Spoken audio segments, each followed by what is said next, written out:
Kasus diskriminasi masih menjadi momok yang tak bisa dilepaskan dari dunia kerja di Indonesia. Tak terkecuali di industri garmen yang didominasi para buruh perempuan. Kasus diskriminasi ini akan semakin parah ketika objeknya adalah perempuan dengan ekspresi gender dan orientasi seks berbeda. Menurut Vivi Widiawati dari Perempuan Mahardika, diskriminasi terhadap mereka bahkan sudah dimulai sejak proses rekrutmen. Teman-teman dengan ragam ekspresi gender dan seksualitas itu diskriminasinya dimulai di awal. Jadi kalau kita melihat konsep kerja layak, itu kan pertama adalah akses terhadap pekerjaan. Nah, pekerja dengan ragam ekspresi gender ini sejak awal itu sudah sulit untuk mengakses pekerjaan, termasuk di industri garmen. Jadi bagaimana mereka tidak bisa melamar pekerjaan datang dengan ekspresi yang mereka inginkan, gitu, ekspresi gender yang mereka inginkan. Biasanya mereka akan menutupi agar mereka bisa diterima di tempat kerja. Pernyataan itu dibenarkan oleh Linda, seorang pekerja garmen sekaligus aktivis Pelangi Mahardika yang memperjuangkan kesetaraan pekerja LGBTQ. Pelangi Mahardika itu kan ini ya, LGBT, latar belakang LGBT, jadi perempuan tomboy lah gitu kalau dibilangnya. Nah kalau misalkan di masyarakat sendiri kan menganggapnya kalau perempuan itu kan harus feminim ya.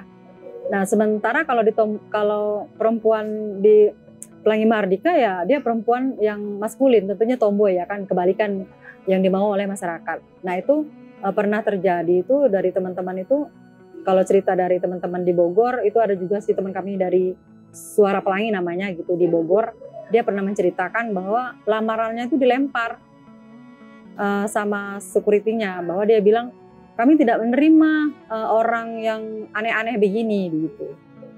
Setelah masuk sebagai buruh di pabrik, diskriminasi ini makin sering terjadi.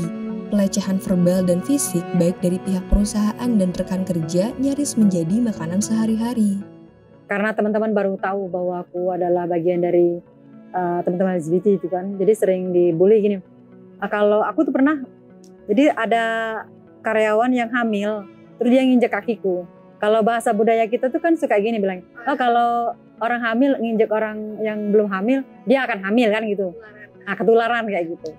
Nah terus dia tiba-tiba nginjek kakiku, dia bilang gini, oh iya aku lupa, kamu kan udah nggak suka ya. Itu kan artinya apa ya? Itu tuh bagian dari bully menurutku, bukan bully lagi tapi itu hinaan kayak gitu. Itu kan sakit sekali gitu. Dan itu kemungkinan lebih dari itu teman-teman mengalami gitu. Gitu bahkan gitu. Ih apa enaknya sih jeruk makan jeruk gitu kayak gitu-gitu. Jadi sembari kerja tuh bagi mereka kalau ditegur itu bahan bercanda, ya elah kok gitu aja marah sih, itu kan bercanda. Tak hanya di lingkungan kerja, buruh dengan ragam ekspresi gender dan orientasi seksual juga rentan dipersekusi di lingkungan sosial. Banyak pengalaman-pengalaman teman-teman tuh dari rumah aja dia tuh udah apa? Kalau ketahuan keluarganya tuh kan ada yang dimandiin kembang, ada yang di ruqyah gitu, ada yang dijodohin. Jadi itu dia kan udah mengalami kekerasan tuh kan dari rumah kan, kayak gitu. Terus dia ngekos sendiri, ketahuan, diusir sama warga ya kan gitu, digerebek lah lain-lain. Jadi dia tuh udah nggak aman di rumah. Ketika ketahuan oleh keluarganya, juga ada tuh cerita dari Pelangi Mahardika yang dia ketahuan menjalin relasi dengan sama perempuan, kemudian dia dipaksa dijodohkan oleh keluarganya dan akhirnya dia berhasil kabur, tetapi semua identitas kayak KTP, KK dan lain-lain itu ditahan oleh keluarganya. Dan sampai 7 tahun itu baru bertemu dengan kita gitu, berorganisasi, dan dia bercerita ya alhamdulillah kami bisa advokasi itu dan kembalikan KTP-nya tanpa dia harus bertemu dengan keluarganya karena dia ketakutan kan dengan keluarganya gitu. Menurut Komisioner Komnas Perempuan Tiasri Wiyandani, kasus kekerasan dan diskriminasi semacam ini adalah imbas dari budaya patriarki yang masih dominan di masyarakat. Iya, kalau untuk perempuan pekerja ya pada umumnya itu kan salah satu yang menyebabkan kasus-kasus kekerasan di tempat kerja itu kan tentang budaya patriarki ya, di mana menempatkan perempuan dalam struktur sosial masyarakat kelas kedua setelah laki-laki gitu, di mana perempuan dikondisikan untuk nurut, patuh, tidak melawan, sehingga ini menjadi potensi penguasaan pada perempuan dan akhirnya lahirlah kasus kekerasan terhadap perempuan. Nah, hal ini juga situasinya semakin berlapis dialami oleh kawan-kawan kelompok minoritas ini dengan keragaman gender ini dan mereka lebih berpotensi mengalami kekerasan berlapis. Kita ini kan hidup dalam masyarakat patriarki gitu ya, dengan cara pandang binari, laki dan perempuan. Udah seperti itu. Ketika ada orang dengan ekspresi tomboy, perempuan dengan ekspresi tomboy, atau sebaliknya, itu di tempat kerja itu mereka dianggap sebagai karena kamu tomboy ya kamu otomatis kerjaan kamu lebih banyak gitu. Jadi dia bisa diberi beban pekerjaan yang lebih berat gitu dibanding rekan-rekan kerja yang lain. Patriarki yang sudah mendarah daging di masyarakat membuat perjuangan melawan diskriminasi ini menjadi PR yang berat. Serikat Buruh sebagai wadah perjuangan hak-hak buruh pun masih banyak yang bercorak maskulin dan patriarkis. Menurutku sebenarnya ini tuh PR besar sebenarnya. Karena di dalam serikat buruh juga belum tentu bisa menerima teman-teman yang keragaman gender kan. Justru dia lebih takut nanti ketika tidak dapat serikat buruh yang tepat, malah dia sama diperlakukannya oleh teman-teman serikat buruhnya. Begitu, diceramahin, dibully gitu. Itu menurutku sih bukan menurutku sih, memang banyak teman-teman nggak percaya gitu dengan organisasi yang bukan maksudnya apa ya, yang bukan tempatnya banget gitu melindungi, karena dia takut berlapis, udah di dalam pabrik iya, di organisasi serikat buruhnya iya, kayak gitu.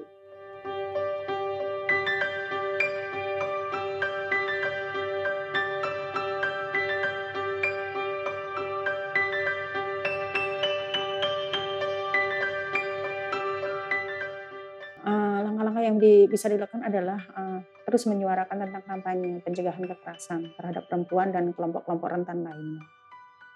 Kampanye ini sebagai ruang untuk memberikan edukasi kepada publik bahwa ketika publik tidak bersepakat dengan kawan-kawan itu boleh-boleh saja, tapi bukan berarti ketidakbersepakatannya itu dilakukan dengan cara-cara kekerasan, intimidasi, persekusi, pengusiran. Karena bagaimanapun mereka adalah manusia yang perlu dihargai dan dihormatin hak asasinya sesuai dengan konstitusi kita ya, bahwa setiap orang memiliki hak yang sama untuk akses kehidupannya, baik tempat tinggal, pekerjaan, penghidupan yang layak, tidak melihat latar belakang apapun itu dari setiap manusia.